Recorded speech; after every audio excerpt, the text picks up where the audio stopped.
Please join me in welcoming Mr. Ron Howard, Lynwyn Brennan, Joe Johnston, Phil Tippett, Dennis Murin, and Rose Dagnan.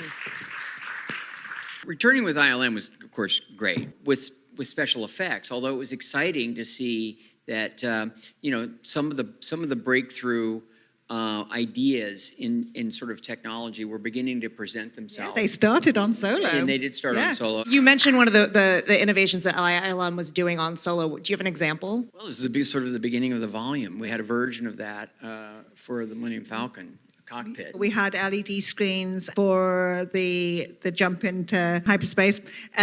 We had that generated on the screen, so we got lots of shots in camera, which I think is the key to stagecraft. Definitely solved a problem because you didn't have to talk the actor through this scene, and it was there for them. You had a really great working relationship with Ralph McQuarrie that I would love to hear a little more about. Ralph always let me have the final word on what the design was, and he would take sometimes my drawings, my designs, and sketch them up and send them back to me, and I would change them. It was a really symbiotic relationship where we would just sort of feed off each other's ideas. I think that there is this sense of, if you're not a computer graphics whiz, or that there's no place for you in visual effects. But actually, we have fine artists, we have sculptors. Yes, we have some actual rocket scientists and computer graphics wizards, but we also have fashion designers, and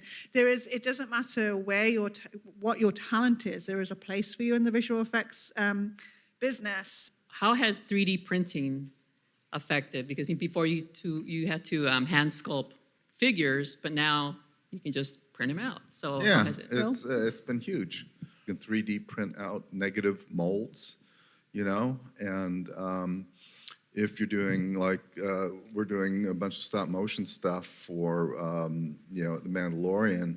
Even for concept, you can do concept art in 2D. You can do 2D on a computer screen or whatever, but then just take it the next step and print it out as a concept. And everybody learns so much more from it, being able to hold it up and look at it and seeing it in different light and everything. It's really valuable. Is there any technology that's currently spurring new ideas that have you guys fascinated? A lot of AI technologies, figuring out how we can automate and really get more natural reactions from characters that we make. Anything you want to put on a screen is possible to capture. Even if you go back to the days of building a model and shooting it against a blue screen, it's a tool for telling a story. What's really interesting is you guys have all been here at LIM from the start, and so now there is a new generation of directors like Bryce Dallas Howard, who's being kind of hailed as the best of this franchise in a way. So how does that feel, getting to see who comes into the franchise now and kind of takes over at ILM and bringing these stories to life? It's a joy to work with new people all the time, particularly people like Bryce and like Deb Chow, and people who come in with new approaches, new perspectives.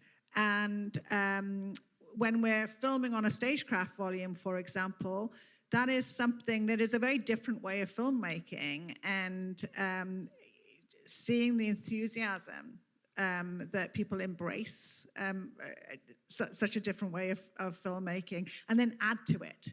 That's what I always find so gratifying about the series space, because we get to work with more directors in the series, in the episodic space, and they each bring a different perspective and make it better every single time, and that is what is so wonderful. And Bryce is a perfect example of it. Martin Scorsese once said, if you want to know the future of filmmaking, go visit George Lucas and Industrial Light and Magic, which I thought was such a compliment. But I think this series is all about that, because George Lucas set out to revolutionize the process of filmmaking, and that has been done. It's digital. you can do anything. Just piggybacking off what Rachel said about Bryce, Ron, when you saw her first episode of The Mandalorian that she directed, how did you react? How did you feel? She loves what's happening, in getting to work with John and Dave and everyone at Lucasfilm. She's learning a lot. She's growing a lot, and she can feel it. And she also loves the fact that it's a show that has ideas, but it really is for the fans. It really is to try to connect with the audience, and that there's a very clear cut. There's a respect for that audience, and that gives her something to kind of understand and aim for that she feels that she likes. I was curious what kind of conversations or debates happen in determining what becomes digital effects and what becomes practical effects. Well, I think we can all probably answer this one.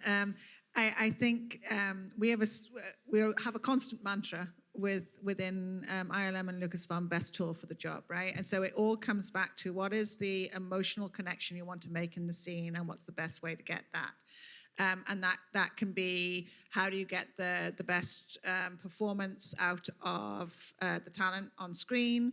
And then how can you best execute the moment that you want to tell in the story? And so different tools do that better.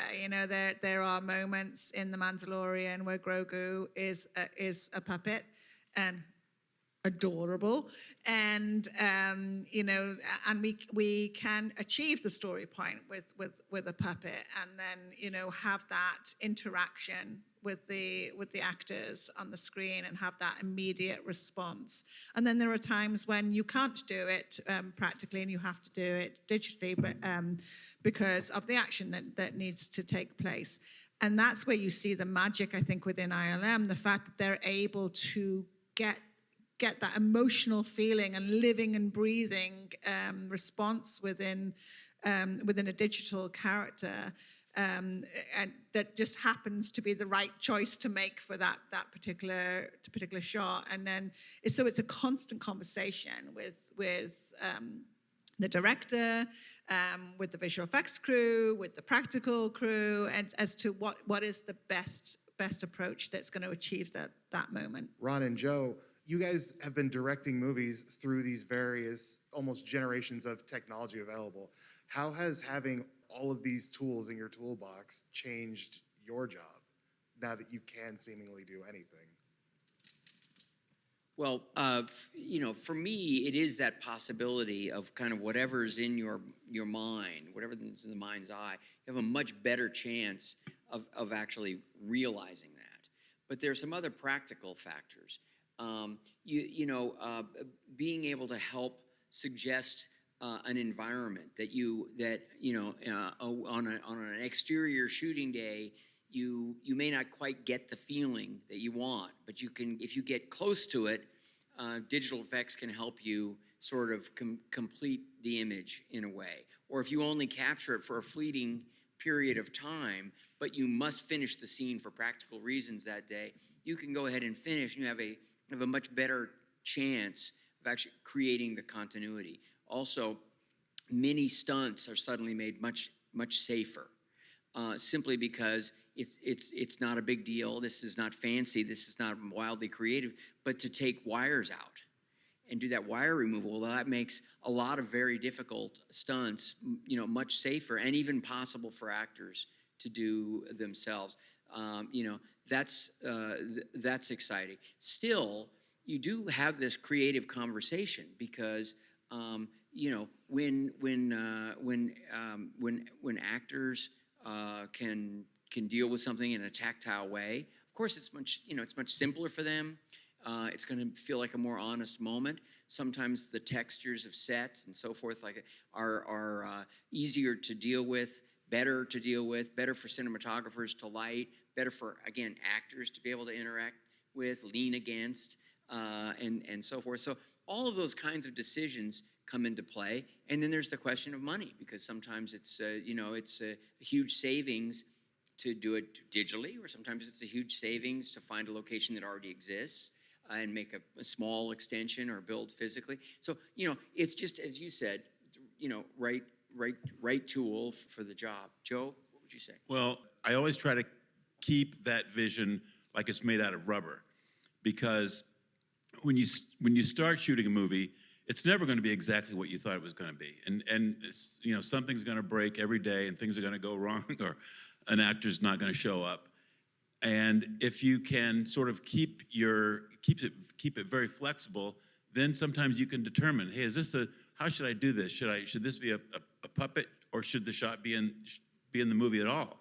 Or should it be a shadow on the wall that goes by and you don't even know what it is? So, and it's sort of a different answer, but I just try to keep everything sort of loose and know that I'm going to find a way to get the shot or get the performance or complete the scene.